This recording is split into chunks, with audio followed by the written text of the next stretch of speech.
အပိုင်း3ရဲ့ဇလန်းလေးရဲ့အစမှာတော့ဗျာမင်းသားဟာလေ့ကျင့်ခွင့်ထဲမှာအပြင်းထန်လေ့ကျင့်နေပါတယ်သူရဲ့အကန့်အသတ်ချိန်ထိမရက်မနာလေ့ကျင့်နေပါတယ်သူရဲ့ app ကြွက်သားတွေကလည်းတောင့်တင်းလာပေါ်တော့တယ်ဗျာနောက်ပြီးကောက်ရိုးရုပ်ကိုလည်းသူရဲ့ဓာတ်စွမ်းရည်တိုးတက်အောင်မရက်မနာပဲလေ့ကျင့်နေပါတယ်ဒါတော့မင်းသားကမကြက်နဲ့သေးဘူးဆိုပြီး push up တွေလည်းထိုးနေပါတယ်အဲ့ချိန်မှာပဲမင်းသားရဲ့ဘေးမှာဆန်နီနဲ့ကောက်မလေးကလာပြီးတော့မင်းသားကိုပြောလိုက်ပါတယ်ဘာလုပ်နေတာလဲတဲ့ဗျာအဲ့မှာတီတီဗီနဲ့မေးနေတာဗျာဝုံဝင်လို့ရဲ့အထာပါမင်းသားကလည်း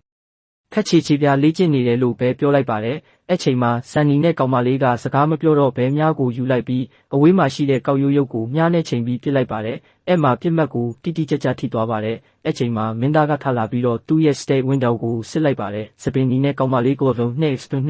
်အစွမ်းဆက်တခဏနိုင်ရေးဆက်တညံရေးဆက်တကျွမ်းကျင်မှုဆက်နှစ်ဆိုပြီးတော့သိရပါတယ်မင်းသားကလည်းသူ့ရဲ့ state window ကိုဖွင့်ပြီးကြည့်လိုက်ပါတယ် level 5ငါဆက်အစွမ်းဆက်ငါညံရေးဆက်ငါကျွမ်းကျင်မှုဆက်ငါတို့ရောက်ရှိနေပါပြီနောက်ပြီးသူမမှာအရေးချင်းတွေရှိတယ်ဆိုပြီးစပင်အနီနဲ့အမျိုးသမီးနဲ့အတူပါတီဖွဲလိုက်ပါတယ် system ကပါတီဖွဲဆိုခြင်းကိုအတီးပြုလိုက်ပြီးဆိုစာကြောင်းကြလာပါတယ်မင်းသားကနတ်သူငယ်မလေးကိုလမ်းခေါ်လိုက်ပါတယ်အချိန်မှာနတ်သူငယ်မလေးကပေါ်လာပြီးတော့စိတ်ဆိုးနေပါတယ်ပညာလို့လမ်းခေါ်လိုက်တာလဲလို့မေးလိုက်ပါတယ်အချိန်မှာမင်းသားက level တွေကိုမြင်ရလာပါတယ်နတ်သူငယ်ရဲ့ခေါင်းပေါ်မှာ level 258လို့ရေးထားတာကိုတွေ့ပြီးပြောလိုက်ချိန်မှာပဲနတ်တင်ရရဲ့ရုပ်ကတော့အီးမန်နဲ့မျက်ခွက်ဖြစ်သွားပါတယ်အဲ့ချိန်မှာတိလိုက်ရတာကmessenger တွေကိုငါတပည့်မြင်ရတာဆိုပြီးပေါ့မင်းသားကတော့သူသိကျင်တဲ့မျှော်စင်အကြောင်းတွေမေးနေတော့တာပေါ့နတ်သူငယ်ကလည်းငါကိုမေးခွန်းတွေလာမမေးနဲ့ဆိုပြီးတော့မဖြေချင်တိုင်းစကားဆက်ပိတ်လိုက်ပါတယ်အဲ့ချိန်မှာနတ်သူငယ်ကတော့မင်းကအစင်းနှိမ့်နဲ့ကျေပွင်းတဲ့အမိုက်တာတာပဲဆိုပြီးတော့နေပြောတော့တာကိုကျွန်တော်တို့ရဲ့မင်းသားကတော့အေးဆေးတည်ငြိမ်စွာဖြင့်ပြုံးလိုက်တာကိုနတ်သူငယ်မလေးကတော့သူပြောတာကိုအဖက်မလုပ်လို့ဆိုပြီးဒေါသထွက်နေပါတယ်အဲ့ချိန်မှာစပင်နီနဲ့ကောင်မလေးကမေးလိုက်ပါတယ်ဘာတွေပြောနေကြတာလဲပေါ့မင်းသားကတော့ငါတို့ဒီမျောစင်အထက်တရကိုတက်ရမယ်ပြီးတော့ငါတို့ကို master လို့ခေါ်တဲ့သူကနတ်သူငယ်မလေးကနေတဆင့်ငါတို့ကို quest တွေပေးတယ်အဲ့တော့ငါတို့လောက်ရမှာကမျောစင်ကိုတက်ပြီးတော့ master တွေကိုရှင်းရမယ်ဆိုပြီးပြောပြလိုက်ပါတယ်စပင်နီနဲ့ကောင်မလေးနားလဲအောင်သူလဲနောက်ဆုံးနားလဲသွားပြီးအဲ့ချိန်ခိုက်တက်မှာပဲမင်းသားကပြောလိုက်ပါတယ်ငါတို့ရဲ့အသက်တွေက master ဆိုတဲ့တယောက်ရှိမှာပဲတက်လိုက်ပြောလိုက်ပါတယ်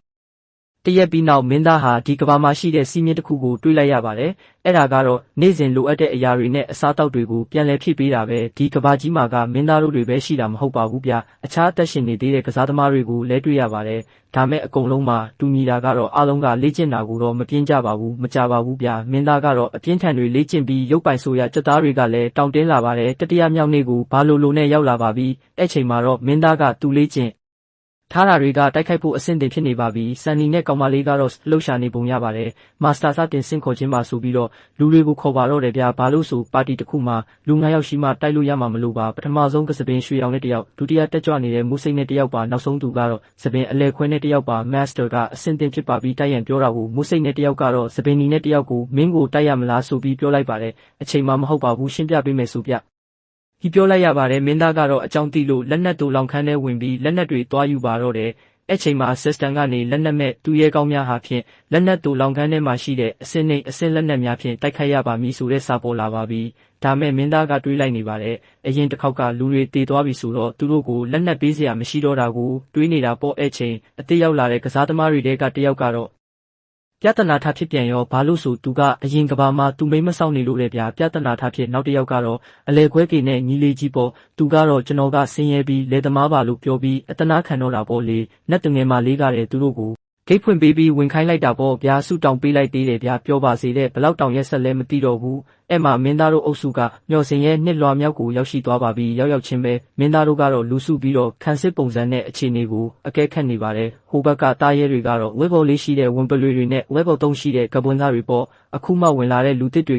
ကကြောက်နေကြတာပေါ့အဲ့ထဲမှာစပင်နီနဲ့ကောင်မလေးလည်းအပါဝင်ပါပဲသူလဲကြောက်နေတော့မင်းသားကမင်းကြောက်နေတာလားပြီးတော့သူမကိုမကြောက်အောင်မင်းသားကသူမကိုတန်တောင်စစ်နဲ့တိုးလိုက်ပါတယ်အဲ့ချိန်စပင်နီနဲ့တယောက်ကတော့လန့်သွားပြီးထားပြီးအော်မိပါတယ်အဲ့ချိန်မှာစပင်နီနဲ့အမျိုးသမီးကကြောက်စိတ်မရှိတော့ပါဆိုပြီး system ကပေါ်လာပါတယ်မင်းသားကတော့တွေးနေပါတယ်အစ်စ်ဝင်လာတဲ့ကောင်တွေကတော့အစင်မပြေတော့ဘူးဆိုပြီးတွေးနေတော့တာပေါ့အဲ့ချိန်မှာဘက်သားရဲဝင်ပလွေတွေကတော့ဝင်ရောက်လာပြီးတိုက်ခိုက်လိုက်ပါတော့တယ်မင်းသားကလည်းဒိုင်းနဲ့အကာအကွယ်ယူပြီးအခွင့်အရေးရလာတာနဲ့တန်းပြီးတော့ဝင်ပုလွေရဲ့ပါဆက်သေးကိုဓာတ်နဲ့တိုးဆိုင်လိုက်ပါတော့တယ်ဗျာပြီးတာနဲ့